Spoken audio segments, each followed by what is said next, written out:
John is developing iOS apps and game apps since early releases of iOS SDK.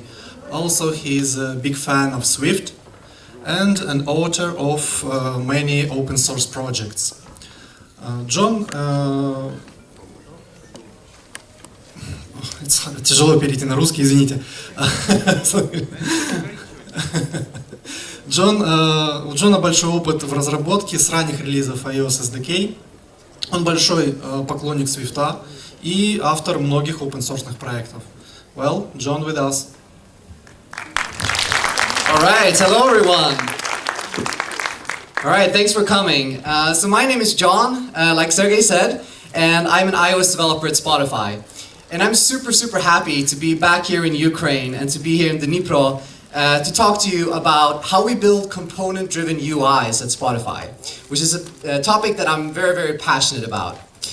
So before I begin, I just wanted to give you some quick stats about Spotify and what it is that we do, because I know that sadly our app is not available here yet. So at Spotify, we build apps. We build lots of apps actually. Here is our iOS app.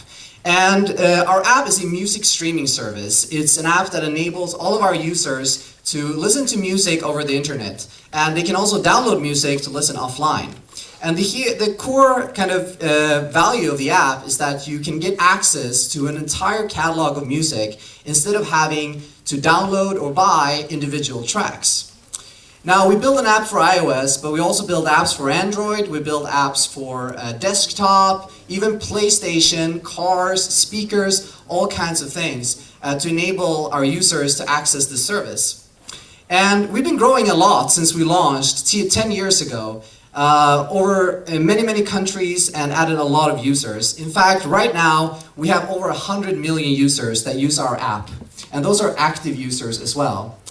Now, we don't only have a lot of users, we also have a lot of developers, because usually when you have a large-scale app, you have to have a lot of people working on that app. So we also have currently over 100 mobile developers who work on our apps for iOS and Android. And we also have a lot of people at the company who are very curious about mobile development and try it out and contribute. So there's way more people than that who have contributed to our apps. Now, we're developers, so we love to write code. In fact, we have made almost 100,000 commits to our iOS app since we got started. And one important thing to note here is that we've actually never rewritten our app. We've just constantly refactored it from the beginning. And our code base, some parts of it, is actually almost 7 years old. So it's just continuous improvement and continuous refactors. So a lot of the code that we do write, especially these days, is UI code. We love to try out new UI ideas and to kind of present music in new, different ways and to enable users to discover new music and interact with it in ways they haven't done before. For example, we built the party feature a while back, which enables you to become kind of your own professional DJ with just a few button taps. And we also made the running feature, which my friend Darius is going to talk a little bit more about tomorrow, which enables you to take Spotify with you for a run and get music that is matched to your run. So we built a lot of new UI ideas, and we love to experiment, especially with our UI, because in order to really delight our users and keep them coming back and to make our app interesting, we want to make sure to always experiment and try new things. So what we've really done, especially over the last few years, is really optimize our code base for experimentation. We want to make sure that our code is easy to work with and easy to experiment. We don't want our code to stop us, but rather enable us to do lots of cool things. One thing is that we want our UI to be really easy to change. We want to make sure that we can just experiment and try out new ideas with our UI without having to rewrite a bunch of things.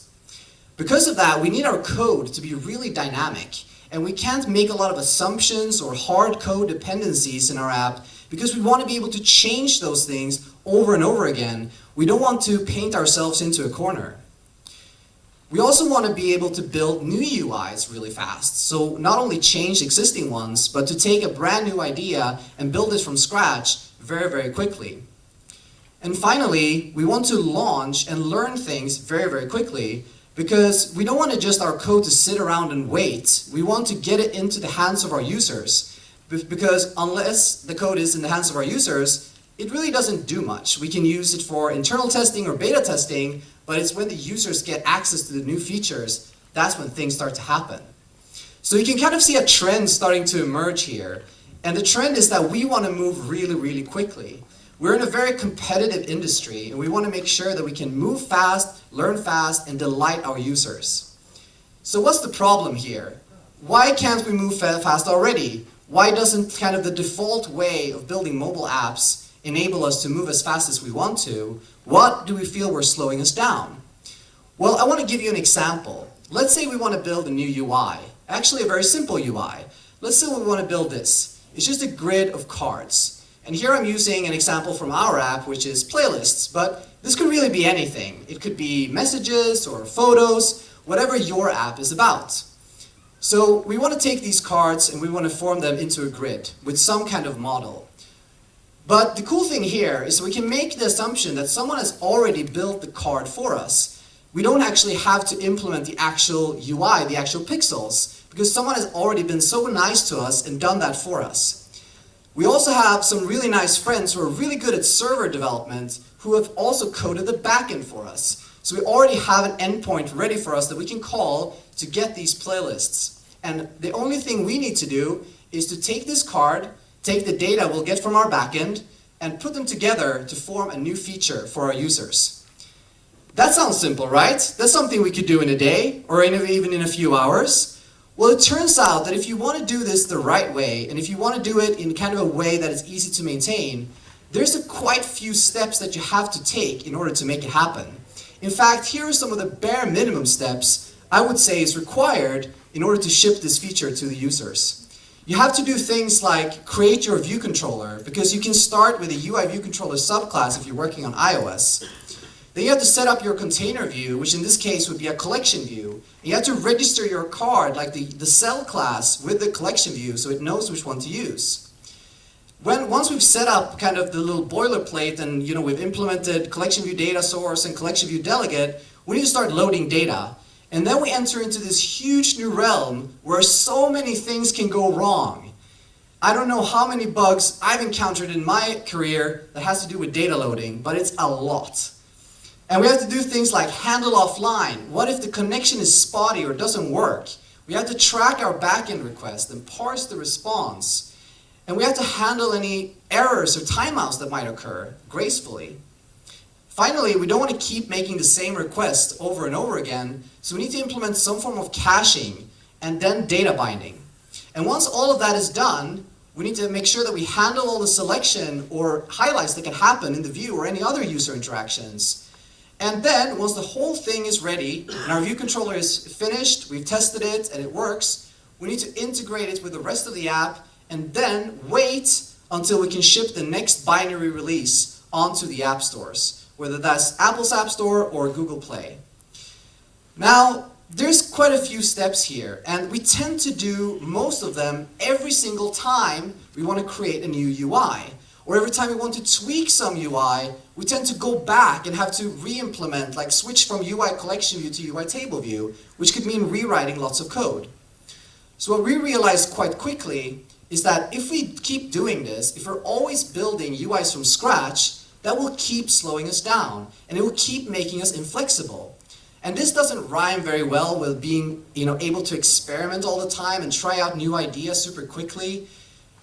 Rather, it makes you inflexible, and it makes you not want to do those things because it requires so much work. We also realize that most of the time when we do write code, we do that because we want to render a certain state. And our state here, it could be our models, like our playlists or albums, or if you're making a photo app, your photos, or if you're making a chat application, your messages. You have some form of state that you want to visualize for your users. And then the other part is that when that state changes, for example, if you have a user interaction or something gets deleted or added, you want to respond to that and handle those events. So there's really those two categories of code that we really care about and that we want to do. So we started to looking more into this kind of scenario and this model to see what is it actually really that we do when we build our app. So here's one of our UIs. It's called Browse. This is a section of our app where our users can find new music and browse like new releases and genres and go to our Discover section. What we want to do here when we build this UI is we really just want to render 3 different states. The first one that's on the top is our playlists. Here we're recommending some playlists to the user and we're rendering it as a carousel. The second thing we want to render is a list of links that takes the user to different parts of our app. And finally at the bottom we have a grid of genres and categories that we want the user to be able to interact with. So we have 3 different states here that we're rendering in a UI. And then once the user selects one of these things, we want to be able to respond to that and handle that event. In this case, we want to navigate when the user clicks one of the links so we can go to the next view. Now, what's cool here is that this was not only true for this browse UI, but it turned out to be true for almost all UI that we build. So not only browse was using this pattern, but if we take a look at running, it was using the exact same pattern. It also had states, in this case 2 of them, the header and the playlist that we're showing in the carousel. And what we're doing when we're tapping one of them is that we're performing navigation or some other event. So we kind of started seeing this pattern emerge that was repeating itself over and over again, which we wanted to really see if we could model in some way, to see if we could reason about it in a different way. So really what we found is that we want to take some form of state, we want to render it, we want to respond to events that occur because of a user interaction or because the model changes, and then we want to perform different events based on that response. So that's kind of where we started out from, and we realized that if we can make this happen in a more automated way, then we're going to be so much faster because we don't have to write this boilerplate over and over again. We don't have to start with a new UI view controller subclass all the time or conform to UI collection view delegate and data source 300 times every year. Instead, we can automate a lot of the process, which would make it easier for us to change things around. So what we realized when we started looking at this is we started to see that we had a pretty nice relationship here between our state and our user interface. If you would express it kind of like mathematically, you could almost say that your UI would become a function of your state. Now, I'm a bit of a math nerd, so this looks very, very beautiful to me. And it also really signifies that you don't have any hard-coded dependencies between your model layer and your UI layer, which is something that we hear all the time, people telling us that you shouldn't hard-code these behaviors, right? So that's really where we wanted to go. That was like the golden dream. If we can just make our UI a function of our state, that would make things so much easier. So we started working on this problem. The first thing we realized that in order to express our state in a way that would make us be able to render it in many different ways, we needed to create a shared data model. Because we had many different models in our app, just like I'm sure that you have, where we had, for example, playlists and links and genres and users and songs and albums, a lot of different models. But we needed a shared interface or a shared model that we could actually use to render it in a more dynamic way. Now, since this talk is about component-oriented or driven UIs, you could probably guess what the name was that we picked for this model. It was component model. So for us now, we're using a shared component model in order to represent all of our other underlying models. And for our UI, we're not only using one component model, but many that actually represent all of the things that you see on the screen. And we're going to encapsulate them in what we call the view model, which is not a new pattern. This is actually something that's been around for ages, where you have a view model that really encapsulates the entire state of your view. So what we can do now is we can go ahead and render this view model, which will give us this UI that we're looking for. And we can see that the UI here actually now consists of components. So I've highlighted them in blue here, where you can see which components are available in this UI. So for each component model, we will render a component. Now if you go back to the screen that I showed you earlier, where we saw all of these different UIs that we're working on, which look like fundamentally different. Some of them have headers, some of them have rows, some of them have cards. We can see now that the only thing that differentiates all of these UIs is what state that we're rendering. So the only thing we needed to do in order to jump from browse to party to running was just change the state. Change the state and you change the UI. Because we're using the same rendering and event handling code for all of these different UIs. You wouldn't guess by looking at it, but all of these use the same UI view controller subclass, which, in order to follow Adrian's rule from before, it is less than 400 lines. So that's pretty cool, and that enables us to be really, really dynamic. So we have our UI now, which consists of different components. But the cool thing is that components can also have other components within them, which means that we're now building up a hierarchy. Just like we have the view hierarchy with UI views, we have a component hierarchy to match it.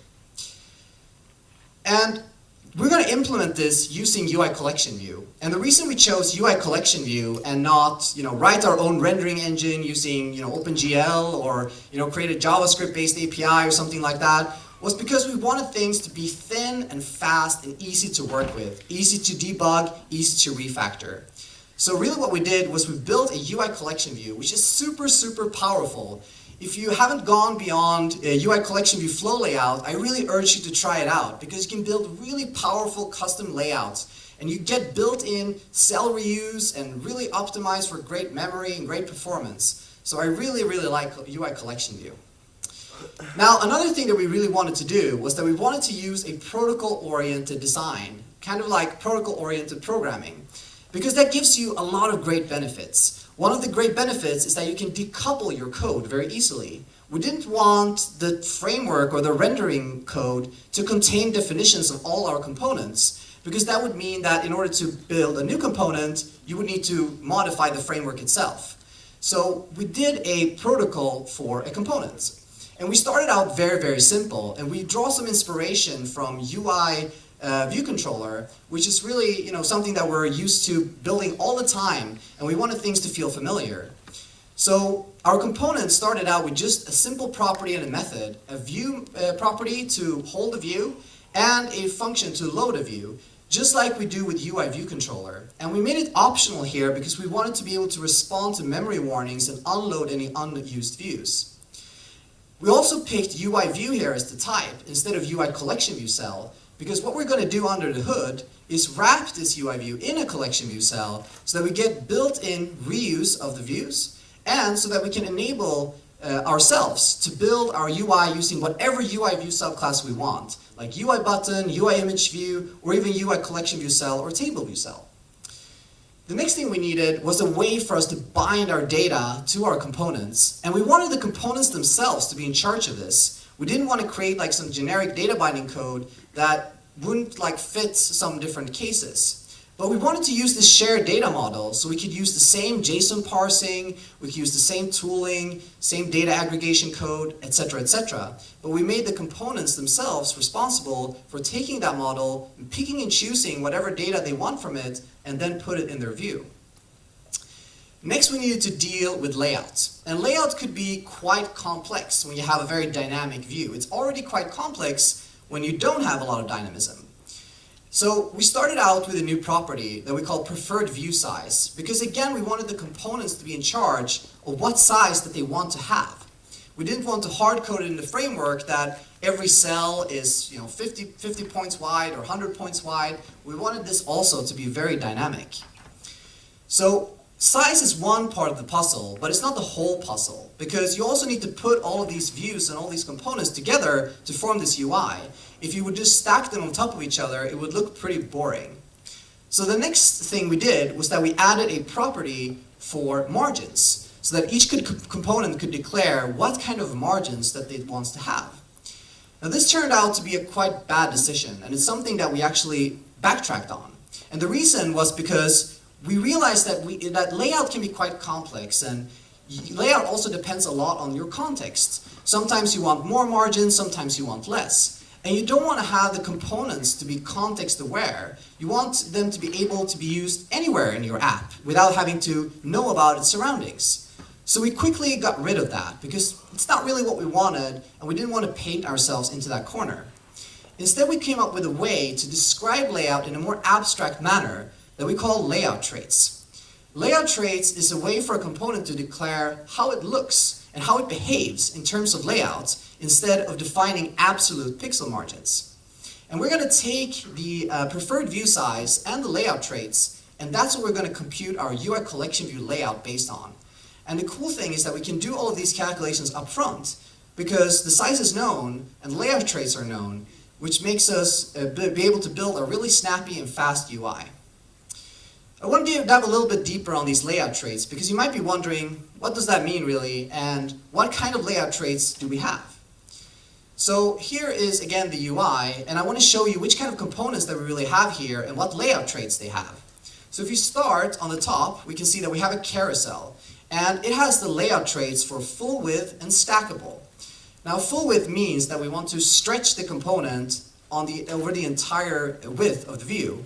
So we don't want any margin on the sides. And stackable means that we can put this component on top of other components without any margin in between. So they're just stacked vertically. Next, we have an entity card, which we're wrapping inside of this carousel. So the entity cards are children of the carousel. And those have the layout trait compact width, because we want margins on both sides as well as vertically as well. Next up is navigation rows. They have also full width, and they're also stackable because we can put them on top of each other without any margin in between. We have a section header, which acts as a divider, so we're going to add additional margin on the vertical axis automatically. And finally, we have a category card, which is also compact width. It has margins on both sides and as well as above. Now the cool thing here is that we can introduce a brand new component and we can just define the layout traits for it and it will be laid out automatically. And we get a nice consistent layout that isn't very complicated, doesn't have a bunch of if statements in it, is just very rule-based and very easy to manage. And that's really what we wanted. So we're now at the point where we can really say that our UI is a function of our state. If we change the state, we will change the UI, and the only thing that sets different UIs apart is the state. So we don't have to keep writing code from scratch. We can focus on writing our state code and our model code and our component code, which will make things a lot easier and faster to work with. But we didn't want to stop here. You know, we're developers. We like progress. We like to move even faster. We like to invent cool new things. So we realized when we were doing this that since the state is really in charge here, the state determines what our UI will look like. And the state is part of the model layer, which means that we can do some cool things with it. One thing we can do with our state is serialize it and deserialize it. We can use JSON to represent our state.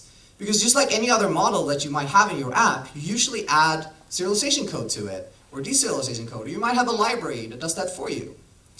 And usually, when we're communicating with our server or our backend system, we are usually using JSON as the transport layer, which would mean that we can get JSON directly from our backend.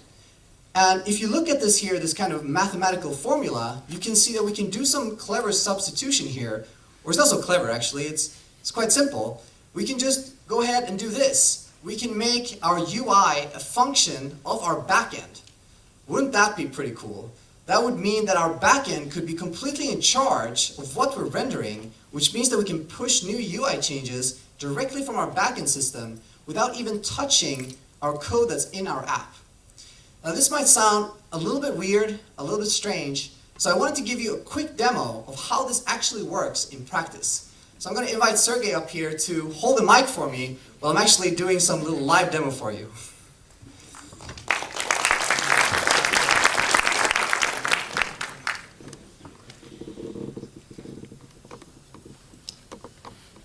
All right, so can you read this? Is the text size good enough? Yeah. Okay, awesome. So I can just take this for a second. So here you can see on the right side we have a simulator that is running our iOS app. Now this is not some custom build that I made or something. I just pulled master actually this morning, and it's just running our normal master debug build. And on the left side, I have some JSON, which is actually representing one of our UI states. It's actually a fully serialized view model. So if you take a look here, we can see that we have our component definitions here. The first thing we have in our body of the view is that we have a carousel, just like we have on the right. And we have the title here that Saturday songs are served. And it says on the right that Saturday songs are served. And we can scroll down and we can see here that we have, for example, here we have the component definition for the charts link. So the link that you see right below the carousel is defined here in this JSON. So it's not super verbose, it's not adding a lot of new data, it's just adding enough metadata for us to be able to actually render this instead of having to go through lots of parsing and mapping and lots of those things. So we can just render what we get. So let's play around with this and let's see actually how fast we can now change this UI. All right. So one thing that I can do is that I can go here and go up to the left where it says Saturday songs are served and change this. So I can say, hello UA Mobitech, for example, and save, and boom, there we go. The title has been updated in the carousel. That's how fast it is. I didn't even have to recompile. Now, that's a very trivial change, of course, so let's make a little bit more complex one. I see here in my carousel that I have a playlist here that says hangover friendly. Wow, that's a great timing because I am hearing that we have a really epic party coming up tonight. And I bet that some of us will be a little bit hungover tomorrow maybe. We will see. So how about we promote this playlist a little bit so we can actually find it tomorrow? That would be a good idea, right? So let's do that. Let's take this component. Right now it's a child of the carousel. So it's here in the children array of the carousel component. Let's cut that out and we can save again just to make sure that we can see that reggae classics now get pushed to be the first item. And we can go up here and actually put it on top of the carousel instead. So I'm just going to paste this that I cut before. And I'm going to just change some things here. Here I have the component, this Spotify entity card, but I want to change that to Spotify promotion instead because I want to really promote this, this playlist here. And then I'm just going to change this image here to, instead of being the main image, I want it to be the background image because I want it to really pop and shine. Again, I'm just going to save, and we can see here, it's big, large, and promoted. Nice, right? We can also see how we have a little title here in the bottom, which is hangover friendly. Now, that's kind of unnecessary because we have the artwork, so front and center, so I'm just going to remove that. And you can see here really now that when you have a declarative UI that's just a function of your state, you can just mutate the state and you mutate the view automatically in real time, which is really cool when you're working with your designer, for example, because your designer might say, you know, how about we move this thing around or change this? Previously, you would have to say, okay, come back to me in 5 days after I've refactored all of my code. Now you can say, hey, let's just do it now. It's going to take 5 seconds, right? So that's pretty nice. All right, one last thing I wanted to show you is that we can actually insert a custom header here just to give this a more personal touch because we're in UA Mobitech. So let's do that. Let's build a custom version of Spotify right here. So I'm going to add a header definition, which is going to be on the top of the whole view. And I'm going to give it a component. It's going to be, let's see, an ID, which is Spotify. Or I'm just going to give it a header, just for simplicity now. And then I'm going to add a images definition. And I'm going to say the background image, the URI for that background image, because we support both local images and images loaded over the network. And I've actually done a little bit of homework here and prepared a little cool image for you. Let's see if you like it. So it's HTTP, I have a local host here running on port 8000, and it's UMT.png. And let's save, and there we go. We have now a UMT logo in the header. Thank you. We can go and just make some final touches here. We can say we want to add some text here, and we want the title, and it should just say UA Mobitech, just for simplicity. Oh, I get autocomplete. And there we go, front and center. And that's how easy you can just experiment and try new things when you have your UI as a function of your states. Can we go back to the slides? Oh, that's actually me who control that, so that's super easy. Okay, so I just wanted to make some final closing things before we wrap up. So what we've gone through today is really how we can build a component-driven UI. And this doesn't have to be a huge engineering effort. You don't have to go crazy and build this whole thing that we built, but rather you can just be inspired by some aspects of it. If you can make your UI code and your model code more decoupled, then that's usually a good thing. We can see that components, they also have built-in reusability. You saw that I moved a component from one slot to another, and I moved things around. That way you can share your code very easily with different teams and your coworkers, and you don't have to continuously reinvent the wheel. When you have the UI as a function of your state, you can move really fast because you can load your state directly from the backend, and you can really make your code a lot simpler. In fact, since we started this effort about a year ago, we've deleted over 100,000 lines of code from both our iOS and Android app, thanks to this kind of approach, because the client really just becomes a renderer for the server. And we can now quickly iterate on UI and make changes very easily because we have a declarative UI, which is very nice. Finally, this is really just the beginning. By no means this is something that we're finished with, or this is the best approach to UI development ever. We will, of course, find new things that we want to do, and we want to share them with you as much as we can. In fact, one goal that we have for our team that is working on this is to, as soon as possible, open source this code so we can give it to the hands of all the developers out there on GitHub, which I'm really excited about because I love open source. Finally, if you want to get in touch with me after this event, I'll be here all day today, I'll be here all day tomorrow, but if you want to connect with me online, I'm on Twitter, at John Sundell. I love to hear stories about people doing different kinds of UI development, or agreeing with this approach or completely disagreeing. I love to have those kind of discussions, so feel free to connect with me, and let's talk online as well. Thank you very much for having me.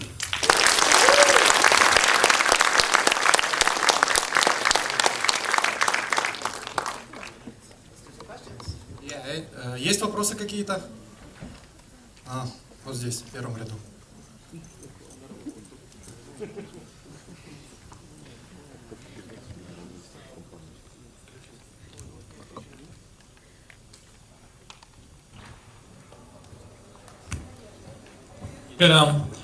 Yeah, so question here, I will stand up. So question here, how do you deal with animations? Because currently when you're saying that UI is a state of model, right?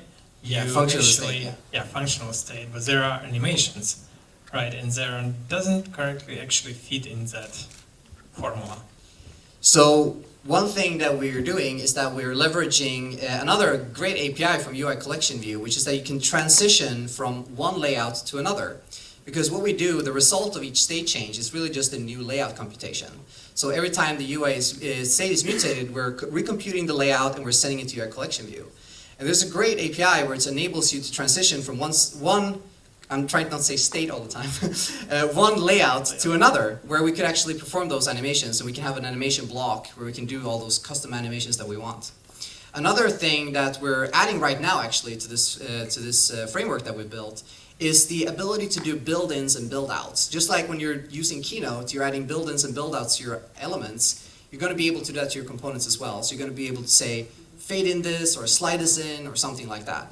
So it's something we're experimenting with, because like you say, it doesn't come natural to this model, but we've already built some ways of doing it, but now we want to make it even easier, which I think we can build on top of it. Okay. All right, next question. Hi, thank you for that awesome presentation. Sorry. Of course. Thanks. And when this will be available on GitHub? So It's really interesting. I can't promise any date or anything like that, but the team is super motivated to do this, and we've been working for 6 months or something, just removing all the dependencies that we had on the Spotify app itself and making this a separate library. So we still want to make sure that when we do go open source, that it's for a good reason. We want to interact with the community, and we want other people to be able to use it. So there's still some work to be done, but we're really motivated by it, and we really want to put it out there as soon as we can. Because we've started to open source more and more of our different libraries, and if you go to the Spotify profile on GitHub, you can already see that we have loads of libraries open sourced. Both on the client side, we have stuff like our image and data loaders and caching mechanisms, etc. But also on the backend side, we have a lot of libraries as well. So as soon as possible.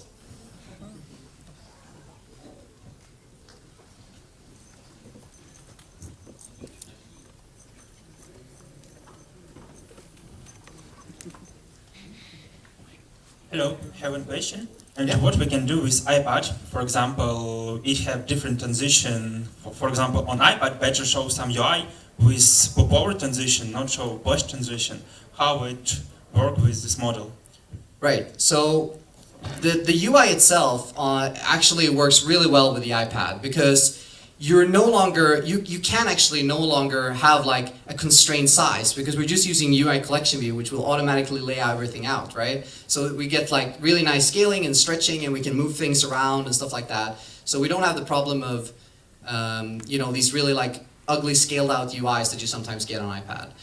On the navigation side itself, we can attach different event handlers. So I gave navigation as an example of an event that occurs, but we can have stuff like, we have playback, for example, in our app, right? When someone starts to play a song, we can have different navigation on iPad, we can have a context menu being presented, things like that. So it's just responding to different events.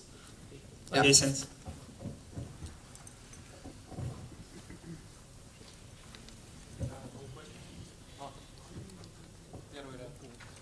Yeah, another one?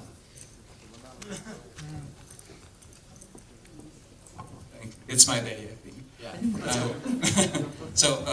You said about that UI is function based on the backend. Yes. And what do you think if UI will be depends on the context of using the app? For example, you can detect that I am running, for example, and change the UI.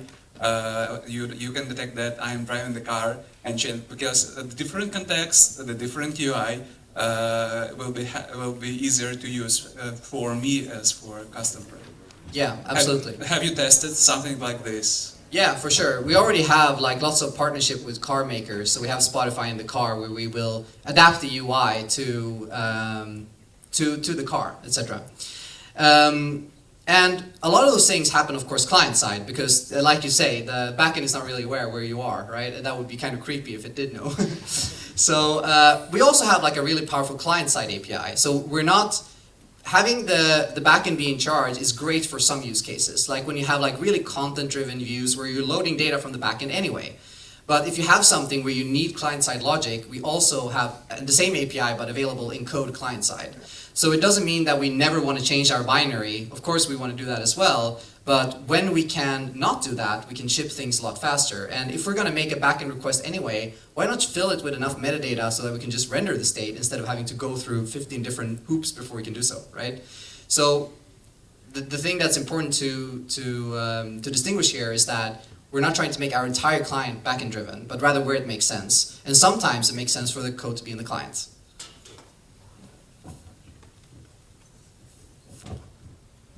Great. All right, I guess that's it. If you have any more questions, please come up to me or ask me online. Thank you so much again.